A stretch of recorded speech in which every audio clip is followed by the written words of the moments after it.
C'est un véritable racket généralisé que subissent des milliers de nos compatriotes et de nos ressortissants, membres de la diaspora algérienne notamment, qui sont établis à l'étranger, en France tout particulièrement, et qui chaque année choisissent le bateau ou la traversée de la Méditerranée pour rejoindre leurs proches en Algérie et pour passer des vacances de l'été le plus agréablement possible, des vacances dont ils rêvent toute l'année, pour combler le manque, pour retrouver, pour essayer de gérer ce sentiment de nostalgie et pour essayer de se rapprocher, de rattraper le temps perdu avec leurs proches. Chaque été, vous le savez, des milliers d'Algériens et d'Algériens prennent leur voiture depuis l'ensemble des villes de France et notamment peut-être même depuis plusieurs autres villes européennes, mais surtout depuis toutes les grandes villes de France pour rejoindre Marseille et prendre le bateau et rejoindre l'un des quelques ports algériens pour rejoindre leur famille établie en Algérie. Et le port de Bdjaya est inévitablement l'un des ports les mieux fréquentés, les plus importants du pays et les plus prisés par les vacanciers algériens, par les membres de la diaspora algérienne qui déferlent chaque été en Algérie pour, encore une fois, passer des vacances qu'ils espèrent, qu'ils rêvent qu'elles soient confortables et surtout tranquilles, mais malheureusement leur espoir est vite déçu dès qu'ils foulent le pied du port de Bdjaya. Le port de Bdjaya, dont nous allons parler aujourd'hui, effectivement, et ce n'est pas un témoignage, ni deux témoignages, ni trois témoignages. Ce ne sont pas uniquement quelques sources oculaires qui nous ont rapporté ces informations. Ce sont des dizaines de témoignages accablants que nous avons pu confirmer et détailler auprès de nos investigations et qui décrivent des pratiques de racket, je dirais même un système de racket généralisé auquel sont soumis des milliers de nos compatriotes quand ils passent par le port de Bdjaya. Des agents des douanes algériennes, comme les agents de la police aux frontières, la PAF, demandent de l'argent, prennent de l'argent, raquettent des familles entières ou prennent des cadeaux. Si vous ne versez pas un pot de vin, si vous ne faites pas une offrande, si vous ne donnez pas un cadeau, vous ne pouvez pas sortir du port de Bdjaya avant 4h, 5h du matin, avant de galérer pendant plus de 10h ou 8h aussi, ou 7h au minimum. Au minimum. Si vous voulez passer parmi les premiers, si vous voulez que les contrôles se déroulent calmement, harmonieusement, confortablement, vous devez tout simplement donner de l'argent ou des cadeaux. Voilà ce qui se passe au port de Bdjaya et dont nous allons aujourd'hui parler. Et je vous invite à partager massivement cette émission pour pousser les autorités publiques algériennes à diligenter une enquête et à enquêter sérieusement parce que ce fléau de racket et de corruption généralisée, il fait tout simplement, il dégoûte des milliers de nos compatriotes qui quelquefois regrettent même d'être venus dans leur propre pays pour retrouver leurs parents, leurs proches, leurs frères et leurs sœurs pour passer des vacances d'été avec eux. Le port de Bdjaya, mesdames et messieurs, c'est un port important. Et la gare maritime de Bdjaya, elle est moderne, elle est l'une des plus modernes du pays. Elle peut accueillir jusqu'à 1 million de passagers et 100 000 véhicules par an. Ce qui n'est même pas rien, c'est l'une des plus importantes gares maritimes du pays. Elle a la capacité de traiter environ 240 passagers et 200 véhicules par heure. Et elle a aujourd'hui, en 2025, il y a eu 87 822 passagers qui ont transité par le port de Bdjaya, ce qui a constitué une hausse de 31% par rapport à l'année 2024. Et la tendance actuelle, en ce moment, depuis le début de l'été, même pas depuis le début de l'été, depuis le premier semestre de l'année, entre janvier et mai 2026, il y a eu déjà presque 22 000 passagers qui ont transité par le port de Bdjaya pour rejoindre les différentes localités de la Kabylie ou les différentes villes du centre du pays. Bdjaya, donc, il accueille généralement entre 85 000 et 100 000 passagers par an. Bdjaya, elle est connectée comme à Marseille. Vous avez 3 départs par semaine, opérés principalement par Corsica, Linéa et Algérie Ferry. Vous avez aussi 3 départs par semaine selon les saisons opérés par Corsica, Linéa depuis Sète, le port de Sète dans le sud de la France. Et vous avez une traversée par semaine depuis Gênes en Italie, mais ce n'est pas une traversée qui est régulière. Et je pense qu'elle est organisée, elle est mise en place selon les saisons, notamment durant la saison estivale. Donc, c'est quand même un port très important et malheureusement, avec les Algériennes et les Algériens qui sont notamment celles et ceux qui sont originaires de la petite ou de la grande Kabylie, donc passent obligatoirement par Bdjaya pour aller rejoindre leurs proches et leurs familles, pour retrouver leurs proches et leurs familles. Et chaque été, nous remarquons une pratique. C'est plus qu'une pratique, c'est une culture qui s'est instaurée et qui s'est complètement banalisée. Le racket. Très simple, dès que vous êtes en véhicule, surtout les passagers qui viennent en voiture. Surtout les passagers qui viennent en voiture. Les passagers qui prennent le bateau, qui ne viennent pas en voiture, sont beaucoup moins soumis à ce racket. Mais si vous venez en voiture et en famille, et vous connaissez bien les Algériens, quand on vient en voiture, on ramène beaucoup de cadeaux. On ramène des cabans entiers, des bagages, donc les voitures, elle est remplie jusqu'à ras-bord, elle est, la malle, le coffre, elle est rempli, les sièges, etc. Vous connaissez la culture, la générosité légendaire des Algériens, leur chaleur humaine. On peut pas rentrer l'été au pays sans offrir des cadeaux à la maman, à la cousine, au papa, aux oncles, etc. Les chocolats, les cadeaux, les vêtements, et comme beaucoup de choses manquent en ce moment en Algérie, donc la famille vous appelle, ramenez-moi tel médicament, telle chemise, tel habit, telle robe, telle chaussure, tel fromage, etc. Donc, les Algériens et les Algériens qui prennent le bateau, qui traversent la Méditerranée à bord de leur véhicule pour rentrer au pays, sont souvent surchargés. Et les douaniers et les policiers de la PAF en profitent largement. Dès que vous arrivez au niveau de les premiers contrôles de la PAF, très simple.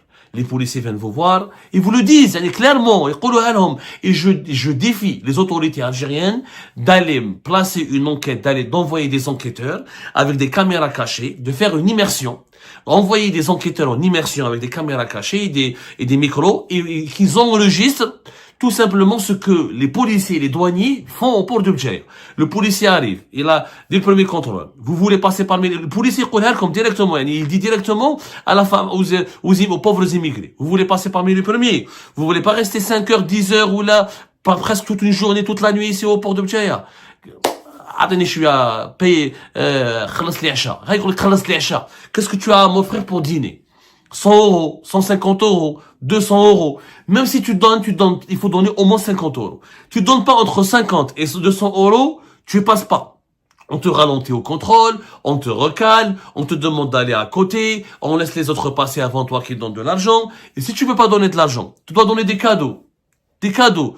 Ou des bouteilles de whisky que les policiers vont revendre, ou des bouteilles de vin qui sont très chères qu'ils vont revendre, ou des objets ou des biens de consommation que les policiers peuvent revendre. C'est-à-dire la police, la PAF, une fois que vous traversez, une fois que vous dépassez la PAF, il y a les agents de la douane, les douanes algériens, les douaniers, c'est encore pire. Les douaniers, c'est très simple.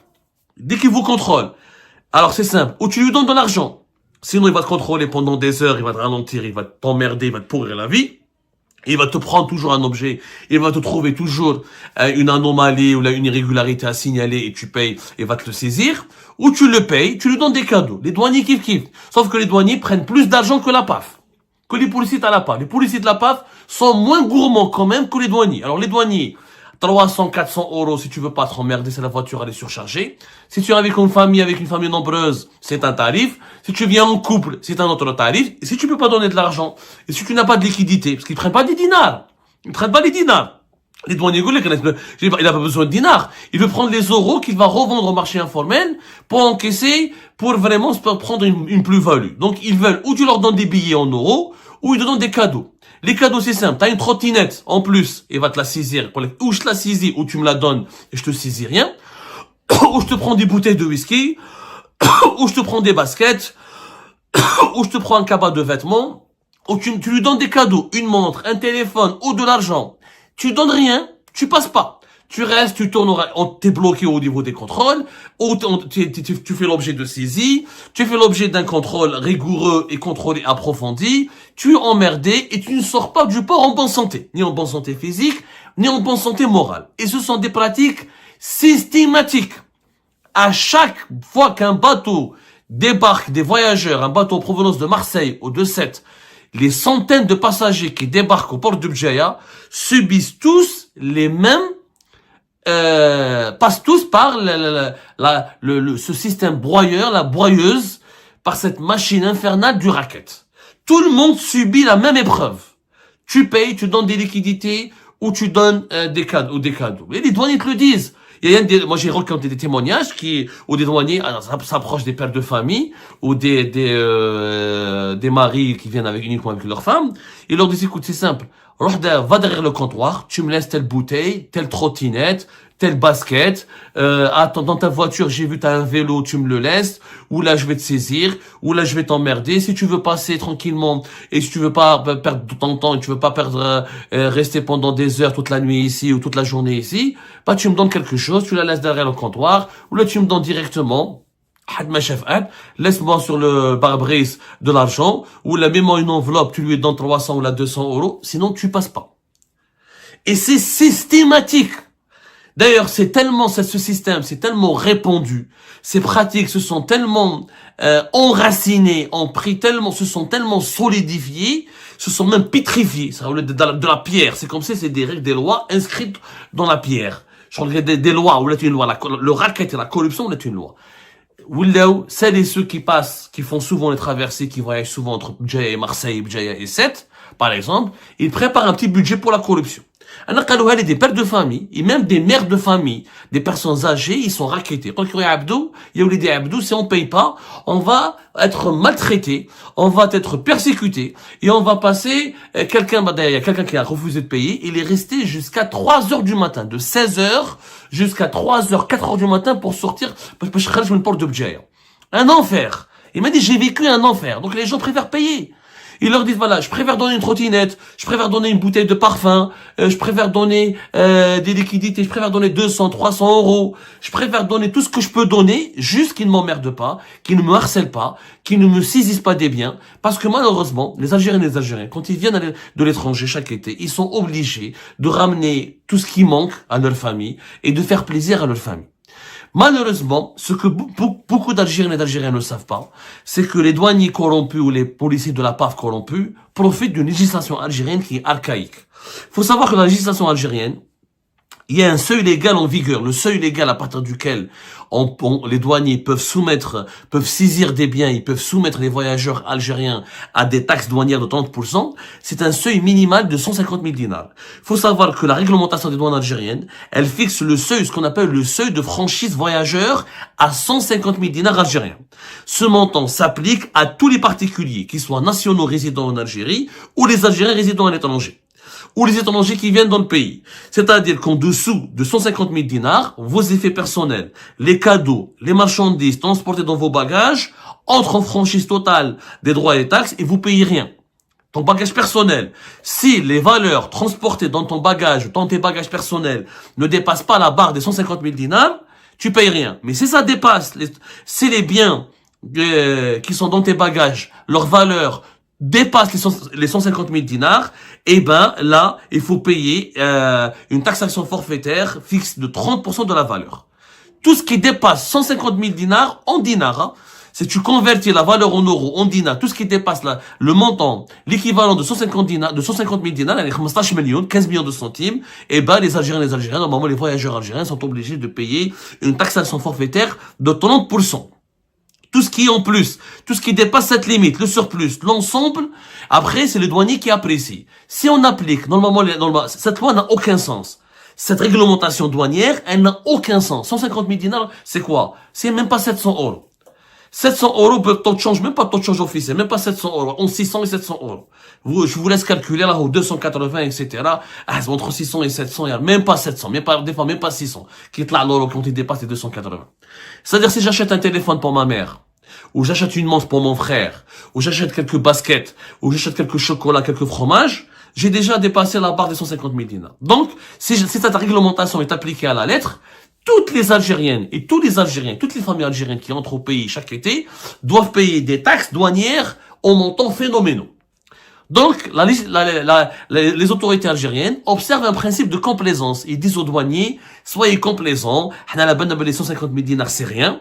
Donc, vous devez vraiment, on contrôle juste les tabacs et les boissons. Parce que la réglementation algérienne, qu'est-ce qu'elle dit au niveau des tabacs? Elle dit, par exemple, que pour le tabac, il faut pas dépasser une cartouche ou 50 cigares ou 250 grammes de tabac.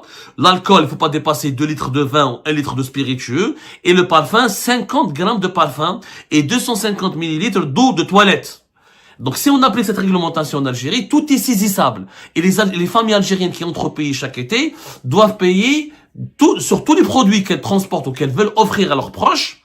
des taxes de 30%. Et encore une fois, je ne parle pas de Jmaat al-Kaaba ou là, etc., parce que normalement, le seuil de franchise, c'est pas une opération d'importation. Ça, c'est pour un usage personnel ou familial. Ça compte vous ramener des cadeaux pour vos proches. Et ben, en dessous de 150, vous n'êtes pas censé payer une taxe si vous ne dépassez pas, si vos biens ne dépassent pas les 150 000 dinars. Mais 150 000 dinars, c'est n'importe quoi. Le dinar est tellement faible, je ramène 2 paires de baskets, ou même un téléphone, ou là, un smartphone, ou là, un ordinateur, ou là, pour mon père, ou pour ma mère, ou là, pour mes frères, ou là, pour ma sœur, et on dépasse la barre des 150 000 dinars. Donc les douaniers en profitent.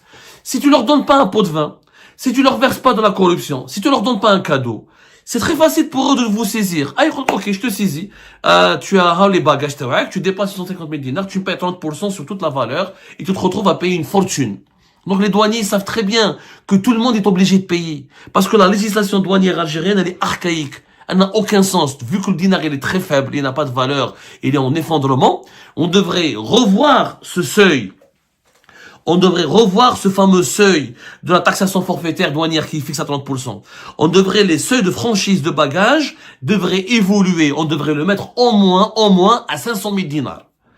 Car toute famille algérienne a le droit de ramener jusqu'à 500 000, l'équivalent de 500 000 dinars de biens depuis l'étranger pour un usage familial et personnel. Eh ben non, en Algérie. 150 000 dinars, donc le douanier, c'est simple, tu lui donnes pas un cadeau, tu lui donnes pas un pot de vin, tu lui verses pas de l'argent de la liquidité, et te saisit. Et te soumet au racket, il te raquette, et t'emmerde, et te fait des PV, et te saisit la marchandise, tu payes pas, et elle est conservée au port, etc., jusqu'à ce que tu payes, et c'est des galères interminables pour les voyageurs algériens. Donc voilà comment une loi archaïque, une mauvaise législation, une très mauvaise réglementation, archaïque et dépassée par le temps et par les besoins de la modernité, favorise le racket et la corruption. Et le port de Bdjaïa n'est pas un cas unique. J'ai parlé du port de Bdjaïa aujourd'hui parce que j'ai eu beaucoup de témoignages et il y a un ras-le-bol général. Bzaf, les douaniers et les policiers du port de Bdjaïa, vraiment, ils sont partis trop loin. C'est trop loin. C'est devenu l'empire du racket de la corruption. Mais les ports d'Alger, les ports de Aït Mouchen, de Mostaganem, partout. De Mostaganem plutôt, d'Oran, partout c'est la même chose. Partout c'est les mêmes pratiques. Partout c'est le même système. Un système qui ne changera pas si on ne moralise pas le fonctionnement des institutions sécuritaires du pays et si on ne change pas les réglementations douanières et les réglementations financières qui régissent les pratiques financières et les pratiques de commerce international. Et les réglementations douanières, elles doivent absolument s'adapter aux mutations du monde et se mettre à la page. Ce chantier, il est urgent. Ce chantier, il est cruellement urgent. Partagez massivement cette émission, s'il vous plaît. Il est temps de briser la loi du silence et l'omerta pour pouvoir changer les choses.